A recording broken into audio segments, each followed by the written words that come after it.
E, na verdade, a gente está falando que a gente vai pegar todos os dados da empresa. Isso é um ponto que eu já vou falar sobre uma desvantagem, mas vamos falar da vantagem primeiro. Eu vou criar um gigante data lake na empresa toda. Só que eu não estou criando um data lake como eu poderia estar feito. Aí vai dizer assim, pô, Marcelo, mas você já podia ter feito isso via Google, via AWS. Você podia ter feito isso usando outras soluções se eu não estiver falando errado, ou não lembro agora se é o Cortex do Google, poderia estar usando uma outra solução da AWS ou não usando solução nenhuma, levando esses dados e fazendo isso manualmente. Por que o Christian Klein fala que agora você tem uma vantagem? Porque, na verdade, a SAP está sentada em cima de 50 anos de processo. Então, na verdade, quando você pega um dado desse, a SAP fala, olha, eu sei como trabalhar da melhor maneira do mundo esse dado, porque, na verdade, esse dado está ligado a um processo. Esse dado está ligado a um fornecedor, ele não é um fornecedor. É um campo que tem uma informação de fornecedor. Esse fornecedor tem um contexto. Aí vai entrar, Marcelo, o Knowledge Graph. O Knowledge Graph é uma outra maneira de você trazer para dentro desse grande data lake todo o know-how que a SAP teve na maneira de criar o RP dela. Então, quando você fala assim, olha, eu tenho um fornecedor, mas quem é esse fornecedor? Para quais clientes ele vende? Aquelas perguntas, para que o pessoal vale a pena, um parênteses, mas assistir um vídeo rápido, o que é o Knowledge Graph, como ele se comporta, como ele vai conversar. O RAG também, RAG. RAG também, como o RAG vai usar o Knowledge Graph para extrair. Mas a pergunta é, o fornecedor dentro do Knowledge Graph, ele tem vários vértices. E esses vértices, na verdade, a SAP está falando, eu sou a melhor pessoa para criar esses vértices e fazer essa camada semântica ter uma ligação. Então, quando o dado vai começar numa ponta de fornecedor e vai terminar numa ponta de entrega, com todo o caminho no meio, a SAP fala, eu sou a melhor pessoa para fazer isso, porque eu tenho 50 anos de expertise em business process. Em qualquer processo, né? Em qualquer processo, qualquer linha de processo ela fala. Agora, de novo, ela está falando, aí é o ponto que o Marcelo trouxe. A gente está falando de dado SAP, é uma coisa, que a SAP realmente tem know-how. Dado não estruturado, então a gente está falando tem coisas que a SAP já está trabalhando, então vai receber um PDF com a nota fiscal, isso tem que estar no meio, porque esse dado não estruturado com o PDF da minha nota fiscal tem que ter alguma hora alimentando, porque se a nota fiscal não foi paga e você tem há mais de 90 dias, você quer que o teu agente lá na frente pare de negociar com esse fornecedor. Você tem o dado não SAP, que a gente acabou de falar, pois o dado não SAP chegou aqui, como é que eu vou harmonizar ele dentro desse dado SAP que está processado? O que a SAP fala, por que ela fala que até agora ela é a melhor opção para dar isso? Porque o que ela acredita, também acredito nisso, é que 85% dos dados são SAP, de processo RP. Então, na verdade, eles já vêm pré-formatados para você. Você vai ter que incorporar o teu dado customizado e o teu dado não SAP. Só que esse 15%, 20% ou 30%, não sei qual é o número exato, na verdade ninguém fala sobre esse número ainda, é um trabalho gigantesco, é um trabalho imenso. Eu peguei aqui da entrevista do Christian Klein, do ano passado, falando sobre toda essa mudança de paradigma de você manusear os dados de SAP e não SAP. Ele deu alguns exemplos de como esses C-Level, né, até trazendo um valor para quem está nos ouvindo, como um CFO, por exemplo, ganharia expertise e velocidade nas suas decisões. Então, ele coloca aqui, imagina um CFO, depois de ter esses dados harmonizados, como ele consegue juntar os dados financeiros da empresa dele com os dados externos do que não está dentro do SAP, sei lá, o saldo bancário, ele vai lá e ele faz inflação, a provisionalidade do país que ele está atuando, no caso, se ele for uma multinacional, e ele pode usar os agentes para trazer essa inteligência e fazer uma predição para ele, né? Umas simulações. Quer dizer, cara, é infinito aqui o... Então, aí vamos lá. Eu também assisti essa mesma entrevista, Marcelo, eu já tenho um ponto mais crítico. Mas a ideia do Christian Klein, quando ele fala, ele deu o exemplo até da inflação. Eu preciso rodar uma predição da minha empresa para saber o fluxo de caixa, considerando a inflação, considerando as minhas vendas, só que ele está rodando em real time, para poder acompanhar, não fazer uma coisa com o mês passado. Assim, o desenho que o Christian Klein traz é um desenho assim, é o supra-sumo, né? É o desenho dos sonhos. Só que aí eu tenho um ponto. A SAP já trouxe também em outros produtos esse mesmo discurso. Então, na verdade, assim, e a gente viu na prática, quando eu falo pelas empresas, que a gente viu que isso não foi aplicado. Não é que não funcionou, não foi aplicado. Aí eu tenho 2 pontos. Um ponto é por que isso não conseguiu. A SAP já trouxe isso no passado, de rodar, fazer predição. A SAP já vinha com ferramentas para fazer isso, análise preditiva em real time, juntando com dados não SAP. O SAC, na verdade, também surgiu com essa proposta. Desculpa, mas era externo ao SAP. Todas essas predições, você pegava o dado, gerava lá um código em R, em Python, alguma coisa, e extraía. Não estava dentro do SAP, correto? Na verdade, então, tinha o SAC, a ideia do SAC em algumas coisas era você poder fazer isso, você usar dados de SAP com dados não SAP. Sim. E você poder ter esse exemplo. Só que eu também concordo que, na verdade, sim, a gente, na verdade, não tinha essa tecnologia que a gente tem hoje.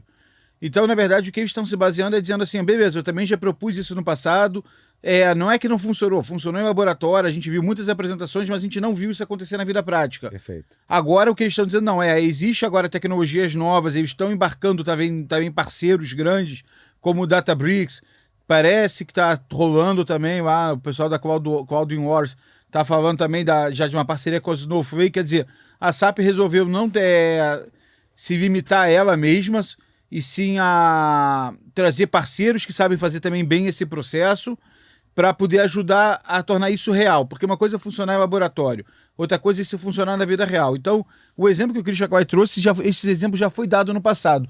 Mas eu também estou acreditando que agora é o momento, não só pela tecnologia, pelo poder de tecnologia que a gente tem hoje, que não tinha 10 anos atrás, e pela maneira como a SAP está embarcando os parceiros dela. E eu também estou acreditando nesse cenário. E sabe uma coisa que também ele falou que eu adorei? Que ele falou que ele emphasize, né? Ele enfatizou bastante isso, falando que ele quer crescer o ecossistema da SAP com ferramentas que ajudem a SAP, ou seja, ele não quer matar o ecossistema trazendo tudo para a SAP, não. Ele quer trazer mais velocidade e abrindo para os parceiros, né, SAP, as ferramentas, e aí nos inclui na SAP Store, para ajudar cada vez mais a melhorar esse processo, e não assim fazendo um lockdown dentro do próprio SAP, não. Ele traz toda essa ciência para dentro do SAP, mas no final o que ele fala? Ele fala, não, mas eu estou abrindo para todo o ecossistema ajudar nessa empreitada, né? Nessa empreitada. Isso na verdade eu também achei interessante, porque na verdade a gente não viu isso, e eu pelo menos não acompanhei, não vi isso em outras ferramentas, como o SAC, que era uma solução SaaS, mas eu não via nada aberto para você como um parceiro fazer a implementação, na verdade fazer pequenos add-ons para dentro de lá. Então essa proposta do Christian Klein eu também achei bem interessante, ela ainda não se concretizou, né? Na verdade isso é muito novo que a gente está falando, ainda não tem um documento, não tem nada como o parceiro vai trabalhar nesse ecossistema, mas assim, ele dá a intenção, dizendo, olha, eu quero trazer os parceiros, é real. E aí um ponto, Marcelo, que eu acho bem interessante as ferramentas que ele está trazendo de insight, né? Então, na verdade, tudo dele, na verdade, é fazer uma proposta de trazer esses insights em real time. A gente, quando fala CFO, mas quando a gente fala ele deu até alguns termos de nomenclatura que eu não vou conseguir me lembrar agora, mas o gerente de operações, com esse gerente de operações vai ter realmente o real time sendo alimentado com soluções mostrando que, na verdade, assim, o grande desafio do gerente de operações é não fazer nunca a fábrica parar. E ele também está trazendo soluções para isso, análises avançadas de dados. Então, a gente, assim, ele está mostrando hoje tudo, a gente está falando da versão beta, tudo que está em laboratório, tudo é o que a SAP está lançando, mas a proposta que ela está trazendo é bastante desafiadora e bastante interessante. Eu não queria deixar de falar também, Rogério, é o seguinte, tudo vai depender de como o cliente alimentar essa árvore de conhecimento. Não adianta você ter uma camada lá de dados não estruturados, tudo conversando entre si, com um algoritmo mal feito lá dentro, não é nem um algoritmo, desculpa, com a relação entre esses dados mal feita. Isso já acontece hoje, né? A gente cansa de ver, quando a gente vai falar com o cliente, ele fala, mas tá lento para trazer os dados. Tu vai ver lá, o cara relaciona a tabela 3 vezes, ele faz uma query que, em vez de trazer, sei lá, ele precisa de 250 mil dados, ele traz 98 milhões. A gente ouviu isso essa semana, que o cliente chegou pra gente e falou, cara, eu não sei mais o que fazer, porque eu preciso fazer uma query, que ele tem que me devolver 20 mil linhas de registros,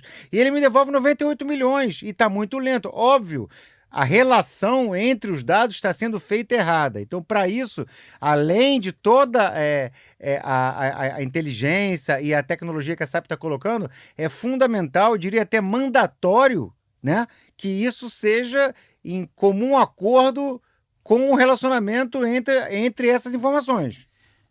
Assim, esse vai ser o desafio, né? Porque, na verdade, assim, se a gente parasse para olhar, a gente hoje, dentro do HANA, quando é a primeira apresentação do SAP HANA, que o professor Hasso-Plattner deu lá no HPI, Hasso-Plattner Instituto, ele falava, olha, o HANA foi feito para você trabalhar em real time.